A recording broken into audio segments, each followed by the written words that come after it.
प्रभु यीशु मसीह के नाम से और एक बार मैं आप सब लोगों को परमेश्वर अपने लोगों के बीच में इस नई श्रृंखला में आप सब लोगों का मैं धन्यवाद देता हूं और साथ ही परमेश्वर के इस नए दिन के लिए भी मैं परमेश्वर का धन्यवाद देता हूं, क्योंकि परमेश्वर विश्वास योग्य है और उसने विश्वास योग्यता के द्वारा अपने लोगों को बचाया है और उसने अपने लोगों को अपने कार्य के लिए चुना है। इसके लिए मैं प्रभु के नाम को धन्यवाद देता हूं और परमेश्वर की दया और परमेश्वर के अनुग्रह हम लोगों के ऊपर हो, इसकी प्रशंसा करते हैं। आइए हम होसाना की बातों को आगे करें और इस सत्र को आगे बढ़ाएं। तू कंगाल और दरिद्री को ऊंचा करता है, तेरी स्तुति हो होसाना। तू दीनों और दरिद्रों का न्याय चुकाता है, तेरी स्तुति हो होसाना। तू हृदयों को जांचता है, तेरी स्तुति हो होसाना। तू रोग के बिछौनों पर पड़े पर से उठ खड़ा करता है, तेरी स्तुति हो होसाना। तू हड्डी हड्डी की रक्षा करता है, तेरी स्तुति हो होसाना। तू तूफान में शरण और धूप में छाया है, तेरी स्तुति हो होसाना। तू दयालु पिता है, तेरी स्तुति हो होसाना। तू दरिद्र के प्राण को बचाता है, तेरी स्तुति हो होसाना। तू खरे मनुष्य के साथ है, तेरी स्तुति हो होसाना। तू अनाथों का पिता विधवाओं का न्यायी है, तेरी स्तुति हो होसाना। तू धर्मी जन का हाथ थामे रहता है, तेरी स्तुति हो होसाना। तू निर्बल की सहायता करता है, तेरी स्तुति हो होसाना। तू धर्मी को कभी त्यागता नहीं, तेरी स्तुति हो होसाना। तू अनाथों का घर बसाता है, तेरी स्तुति हो होसाना। तू धर्मियों से प्रेम रखता है, तेरी स्तुति हो होसाना। तू विधवा का न्याय चुकाता है, तेरी स्तुति हो होसाना। तू झुके हुओं को सीधा खड़ा करता है, तेरी स्तुति हो होसाना। तू दीन जन के लिए तैयारी करता है, तेरी स्तुति हो होसाना। तू अपनी प्रजा का न्याय चुकाता है, तेरी स्तुति हो होसाना। तू सब पीछे हुओं का न्याय करता है, तेरी स्तुति हो होसाना। प्रभु इस होसाना के द्वारा हमारे जीवन में और भी नए कार्य को करने पाए और परमेश्वर की दया हम लोगों को संभाले रखने पाए। जैसे मैंने आपको बीते दिनों से हम कुछ बातों को देख रहे कि परमेश्वर अपने लोगों के बीच में इस नई श्रृंखला को हम देते लगातार कुछ बातों को देखते हुए, पहले शुरुआत में हमने इजरायली लोगों के जीवन से कुछ बातों को देखा कि परमेश्वर उनके साथ ना केवल मेघ स्तंभ और अग्निखंभ के साथ रहा, परंतु उसकी उपस्थिति, परमेश्वर का प्रेम और परमेश्वर की देखभाल, इन सारी बातों को बताने के परमेश्वर उनके साथ साथ रहा कर मैंने इस बातों को आपके लिए बताया। उसके बाद भजन संहिता की कुछ बातों से हमने ये देखा कि किस प्रकार से परमेश्वर अपने लोगों के बीच में रहा और अपने लोगों के साथ साथ रहा। इस विषय के बारे में हमने और आपने भी देखा। और उसके बाद हम जैसे कि कल के दिन में हम शुरू किए भविष्यवाणी की कुछ किताबों के द्वारा। जैसे कल हमने यशायाह की किताब से कुछ बातों को देखा, परंतु जब हमारे जीवन में कुछ निराशा की बातें आती है, हमारे जीवन में जब दुख की बातें आती है, तो परमेश्वर हमारे साथ है। यह वचन जो है हमारे लिए अद्भुत कार्य करता है या हमें सांत्वना देता है। इस बातों को मैं कल कह रहा था और उसी बातों को हम आगे की ओर बढ़ेंगे कि परमेश्वर कैसे हमारे साथ रहता है या परमेश्वर की दया हम लोगों के ऊपर या हम लोगों के साथ किस प्रकार से बनी रहती है। इसके बारे में मैं आज आपको ऊपर और कुछ बातों को कहूंगा। जैसे मैंने कल आपको अब्राहम के जीवन से बताने की कोशिश की कि अब्राहम क्यों परमेश्वर ने उसको ये कहा कि मैं तेरे साथ हूं, मैं तेरा दृढ़गढ़ हूं, मैं तुझे स्थिर करूंगा। उस समय की बातों को मैं आपको बतलाना चाहता हूं कि अब्राहम को जब परमेश्वर ने बुलाया तब उसको ये पता, इब्रानी का लेखक इसके विषय में कहता है, मेरे साथ खोलिए इब्रानी का लेखक उसके 11वें अध्याय, इब्रानी का लेखक उसके 11वें अध्याय, जिसमें अब्राहम के विषय में इस प्रकार से कहते हैं।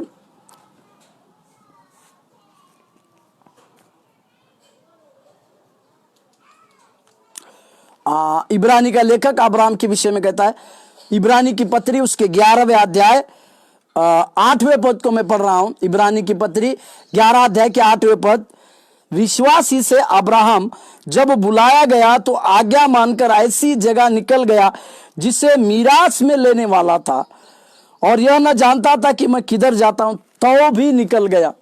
मेरी बातों को ध्यान दीजिएगा इब्रानी का लेखक इस बातों के ऊपर जोर देता है कि अब्राहम जो है उस बातों की ओर चला गया। अब्राहम जो है उसको यह पता नहीं था कि उसको कहां जाना है या परमेश्वर उसको किस जगह भेज रहा है, उसको पता नहीं था। परंतु वचन बतलाती है उस जगह को जो परमेश्वर उसको बुलाया था और उसी जगह को परमेश्वर उसको मिरास में देने वाला था। इसका मिरास शब्द का अर्थ है जिस जगह पे परमेश्वर अब्राहम को बुलाया था, आने वाले दिनों में वो जगह परमेश्वर अब्राहम के लिए देने वाला था। और ये अब्राहम को पता नहीं था कि उसको जाना कहां है और परमेश्वर ने उसको कहां जाने के लिए कहा है और वो परमेश्वर के यहां पर उसको कैसे कुछ बातों के लिए कहेगा। इस सारी बातों को वो जानता नहीं था, तो भी वचन ये बतलाती है तो भी वो निकल गया, क्योंकि वो उस नगर में जाना चाहता था। और इसके बारे में पौलुस ने भी कहा, रोमियो का पत्री उसके 4 अध्याय और 17वें वाक्य को मैं पढ़ता हूं। रोमियो का पत्री 4 अध्याय 17वें पद को, इसमें ऐसा लिखा हुआ है, जैसे लिखा है, मैंने तुझे बहुत सी जातियों का पिता ठहराया है, उस परमेश्वर के सामने जिस पर उसने विश्वास किया और जो मरे हुओं को जिलाता है और जो बातें है ही नहीं उनका नाम ऐसा लेता है कि मानो वे है। हालेलुया, प्रभु के पवित्र नाम की महिमा और प्रशंसा। इसका मतलब क्या है? परमेश्वर अब्राहम को बुलाया। जब अब्राहम को परमेश्वर बुलाया तो परमेश्वर जब अब्राहम को बुलाता है तो ऐसी बातों को कहता है कि सारी बातें मानो है, या वे सारी बातें जैसे कि परमेश्वर जब बुला रहा है तो उसको इस तरह से कहता है कि परमेश्वर के लिए सारी बातें हैं। इस प्रकार से परमेश्वर अब्राहम के लिए रहा। उसी तरह से और कुछ वचनों को हम देखेंगे जिसमें परमेश्वर हमारे ढाढ़स को बनाता है। मेरे साथ खोलिए व्यवस्था विवरण की पत्री उसके 3 अध्याय के 22वें पद। व्यवस्था विवरण 3 के 22, व्यवस्था विवरण की पत्री 3 अध्याय के 22वें पद।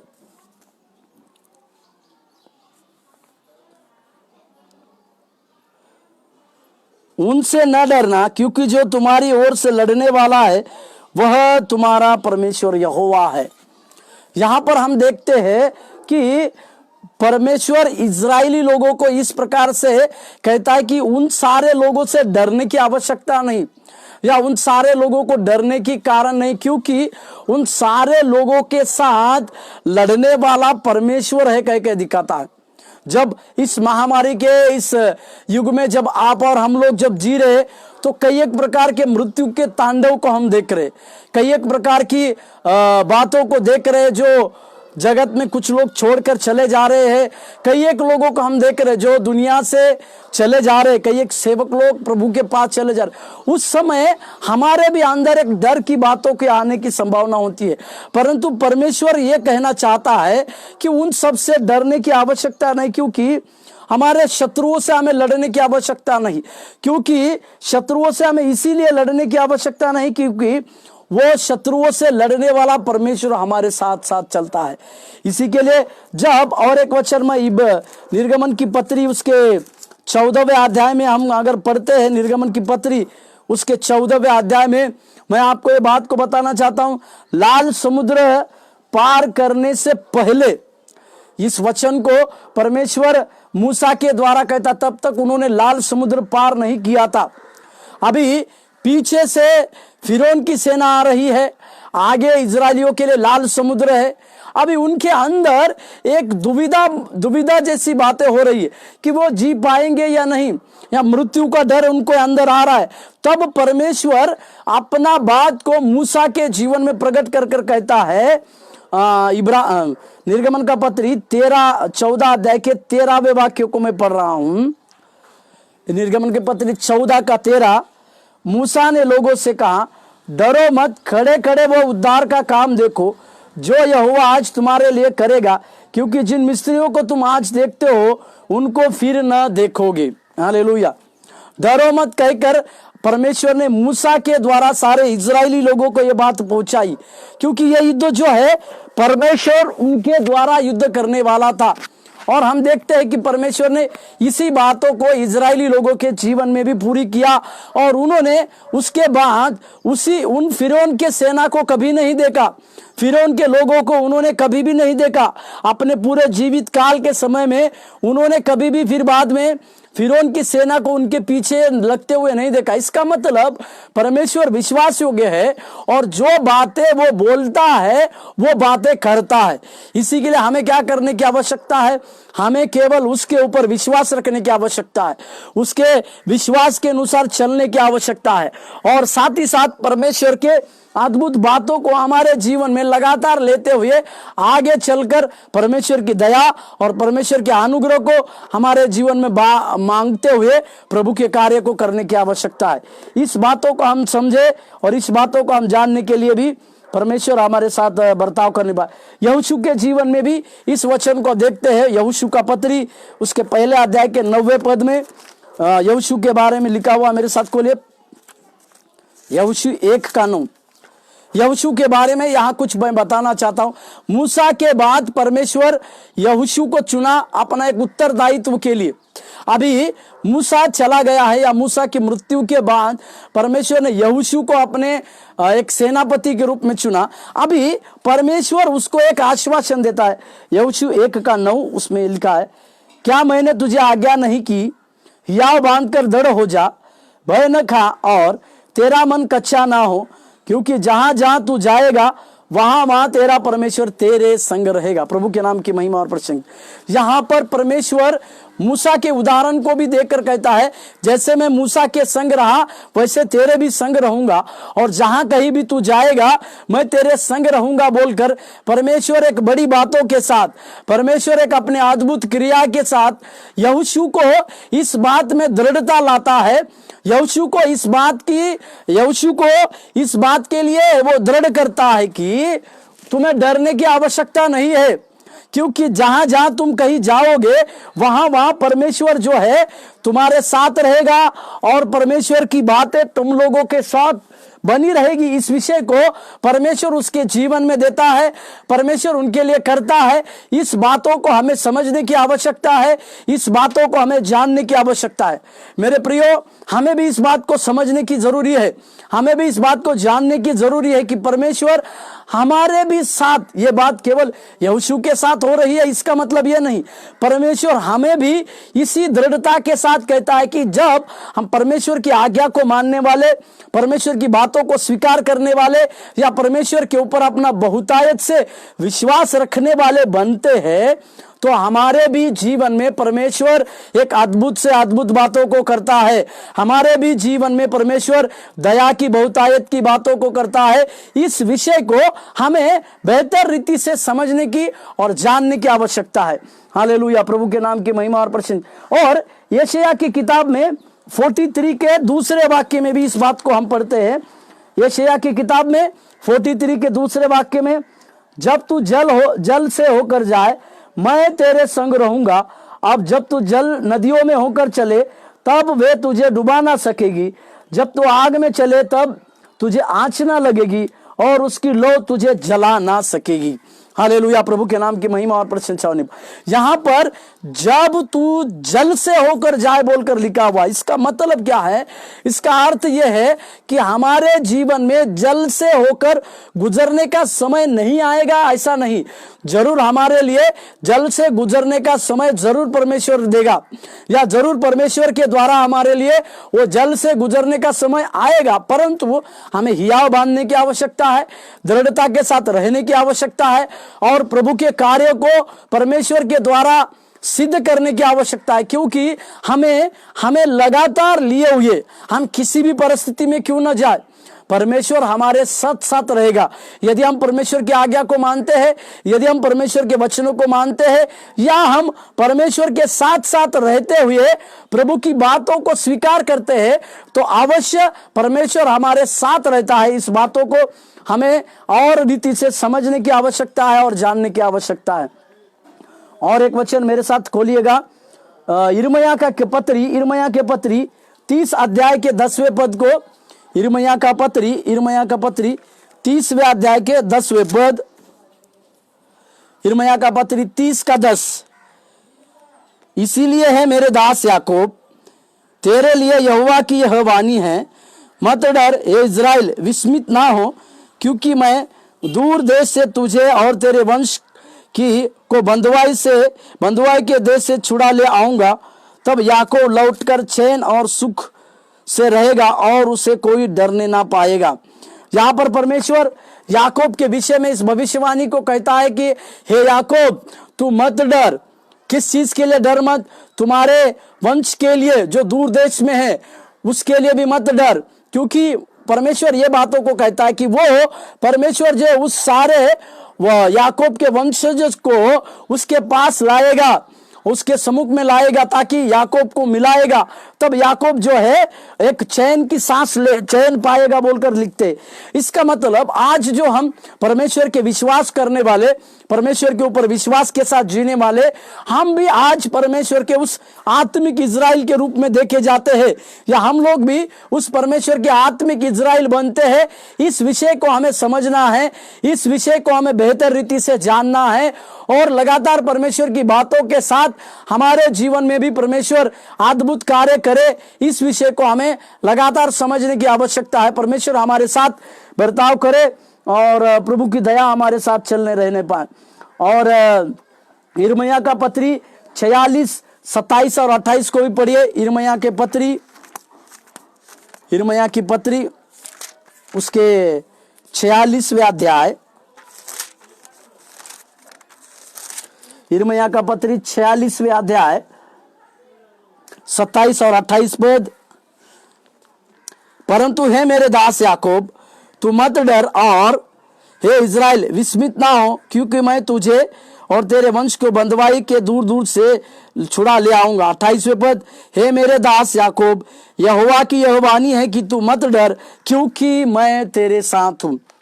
इज़राइल के विषय में जो परमेश्वर इज़राइल देश के लोगों के लिए बार बार इस वचन को कहते हुए हम देखते हैं, समझते हैं कि उन्हें डरने की आवश्यकता नहीं है।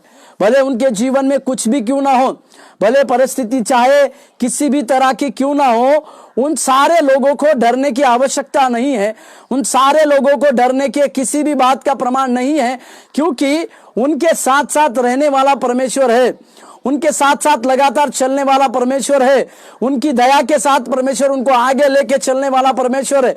इस बातों को हमें और आपको समझने की आवश्यकता है, हमें और आपको जानने की आवश्यकता है। और प्रभु की बड़ी दया और परमेश्वर की बड़ी अनुग्रह के साथ परमेश्वर हमारे साथ बर्ताव करता है। इस विषय को हमें बेहतर रीति से समझना है और बेहतर रीति से जानने की भी आवश्यकता है। प्रभु हमारे साथ कार्य करने पाए, परमेश्वर की दया हमारे साथ होने पाए। और रोमियो का पत्री, जैसे जिस वचन को हमने कल भी देखा था, रोमियो का पत्री नए नियम में भी रोमियो के पत्री 8वें अध्याय के 31वें पद में पौलुस इस प्रकार से कहते हैं, रोमियो का पत्री 8:31, अतः हम इन बातों के विषय में क्या कहे, यदि परमेश्वर हमारी ओर से है तो हमारा विरोधी कौन हो सकता है। ये सवाल पूछता है पौलुस, हमें इस प्रकार का सवाल पूछता है, क्योंकि वो एक बहुत बड़ी आशा के साथ परमेश्वर के ऊपर अपने नजर को रखे हुए है। वो इस प्रकार से कहता है कि जब परमेश्वर मेरी ओर से है तो मेरा विरोधी कोई नहीं हो सकता। इसी के लिए मेरे प्रियो, हमें भी इस बात को समझने की आवश्यकता है। वो परमेश्वर हमारे साथ साथ चलता है, वो परमेश्वर निरंतर हम लोगों के साथ साथ बना रहता है, और उसकी दया हम लोगों के साथ रहती है, और उसकी दया के द्वारा ही परमेश्वर हमारे जीवन में अद्भुत कार्य करता है, और उसकी दया की बातें हम लोगों को संभाले रखती है। इस बातों को समझे। भजन संहिता का 68 को पढ़िएगा, भजन संहिता की किताब उसका 68वें अध्याय के 35वें पद को, 68-35, हे परमेश्वर, तू अपने पवित्र स्थान में भय योग्य है। इज़राइल का परमेश्वर ही अपनी प्रजा को सामर्थ्य और शक्ति का देने वाला है। परमेश्वर धन्य है। यहां पर भी परमेश्वर इज़राइल का रक्षक बोल के जो लिखा है, या इज़राइल की रक्षा के लिए परमेश्वर लगातार कार्य करने वाला है बोलकर जब हम इस बातों को पढ़ रहे हैं तो हमें इसको समझना है कि परमेश्वर उन लोगों के साथ या हमारे साथ साथ बना रहता है, और परमेश्वर की दया और परमेश्वर के अनुग्रह में वो हमें लिए चलता है। भजन संहिता 119वें अध्याय खोलिए, भजन संहिता 119, भजन संहिता 119 में 28वें पद,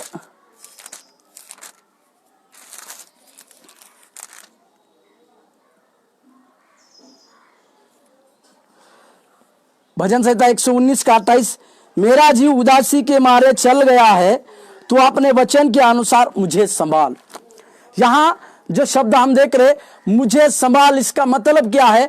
परमेश्वर जो है हमें संभालता है, वो हमारे साथ साथ चलता है।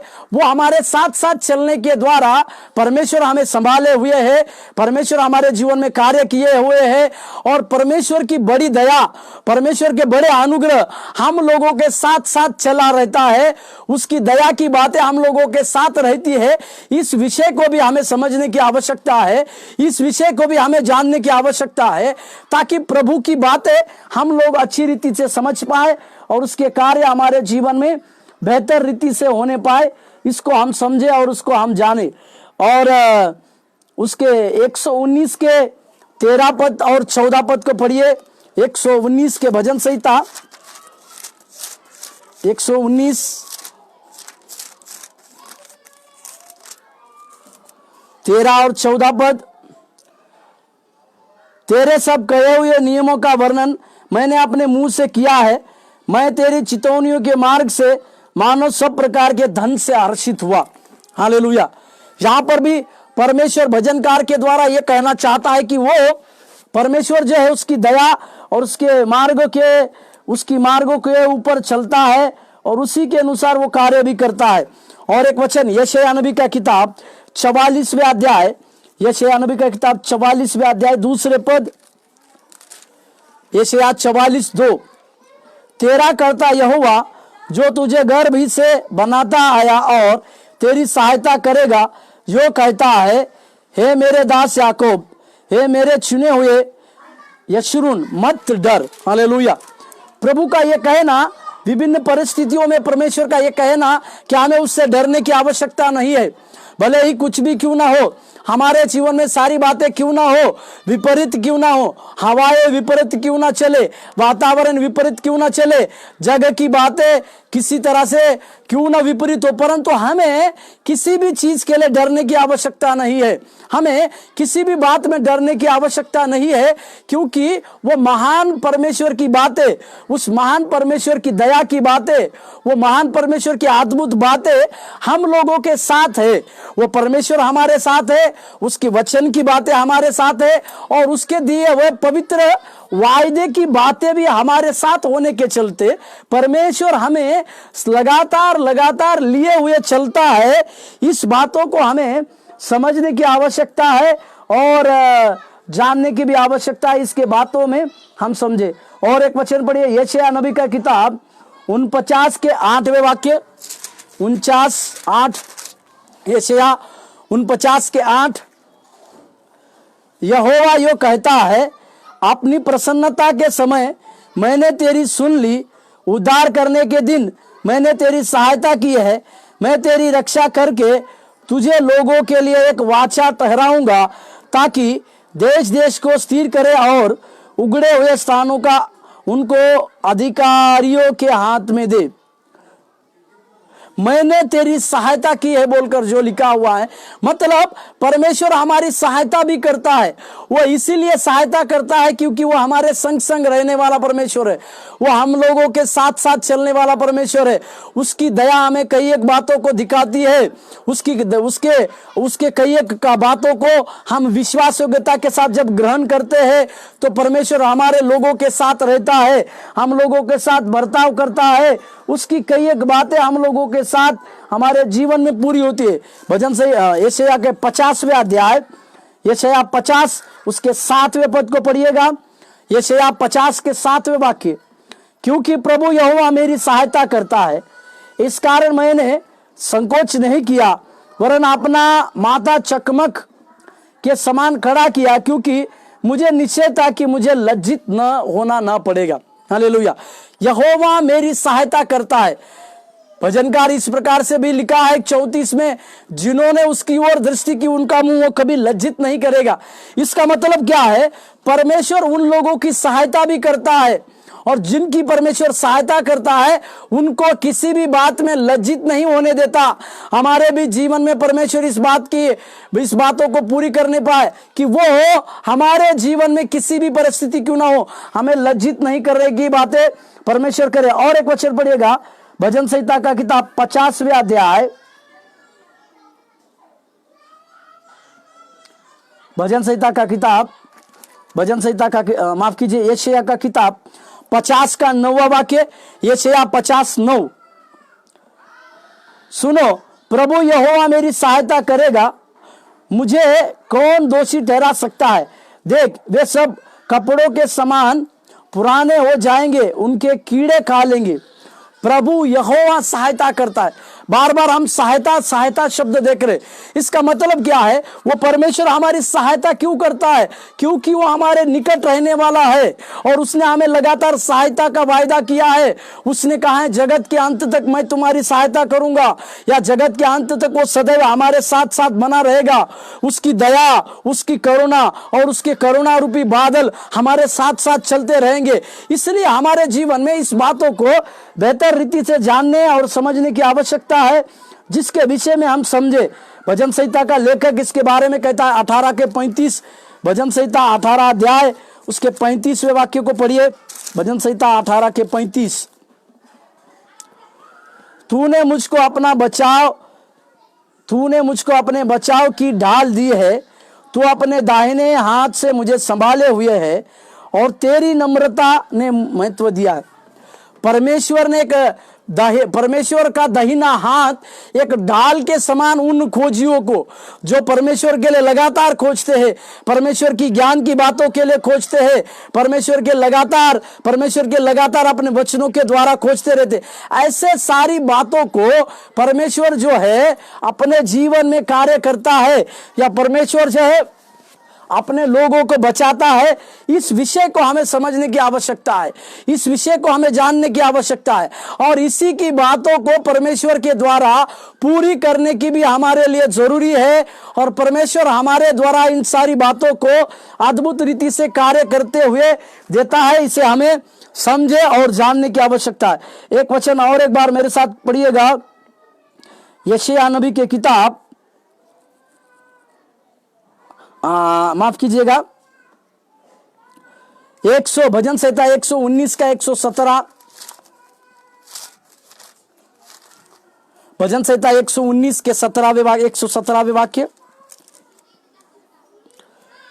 मुझे थामे रख, तब मैं बचा रहूंगा, और निरंतर तेरी विधियों की ओर चित्त लगाए रखूंगा।